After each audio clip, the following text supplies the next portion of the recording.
북한의 미사일 발사 국면 속에서도 유엔과 한국의 대북 지원 논의가 계속되면서 분배의 투명성을 확보해야 한다는 요구가 높아지고 있습니다. 미 전직 관리들은 인도적 지원의 필요성을 인정하면서도 현장 감시 등 대북 지원 원칙이 철저하게 지켜져야 한다고 강조했는데요. 자세한 소식 김영권 기자가 전해드립니다. 지난주 유엔 인권이사회에서 열린 북한에 관한 보편적 정례 검토 UPR에 참석한 미국 대표는 북한 정부의 대북 인도적 지원의 투명성 보장을 촉구했습니다.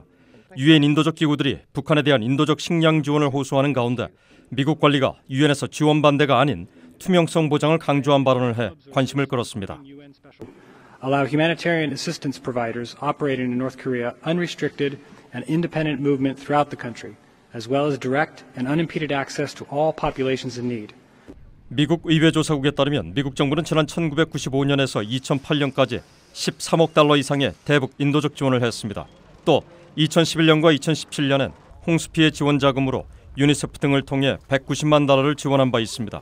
하지만 대북 인도적 지원에 대한 타당성 여부와 이행의 투명성 논란은 끊임없이 제기됐습니다.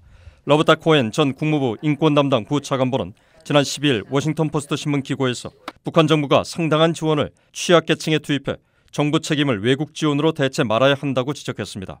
또 인도적 지원품 운송에 대한 규제를 풀고 기구들의 독립적인 데이터 수집과 감시 활동을 보장해야 한다고 촉구했습니다. 그런가 하면 인도적 지원을 결정할 때 정치적 고려는 배제해야 한다는 목소리도 있습니다. 로버트 킹 전 국무부 대북인권특사는 북한 정부가 핵미사일 프로그램에 대부분의 재원을 투입하고 있지만 고통받고 있는 북한 주민들을 생각할 때 지원을 전향적으로 검토할 수밖에 없다고 말했습니다. We should not be making decisions about humanitarian assistance based on political considerations and whether we like their policy or whether we are in a good relationship with them. 미국 국제개발처는 지난 2009년 북한 전역에서 실시키로 했던 영양실태 조사를 북한 당국이 허용하지 않자 WFP를 통한 대북 식량 지원을 중단한 뒤 지금까지 재개하지 않고 있습니다. VOA뉴스 김영권입니다.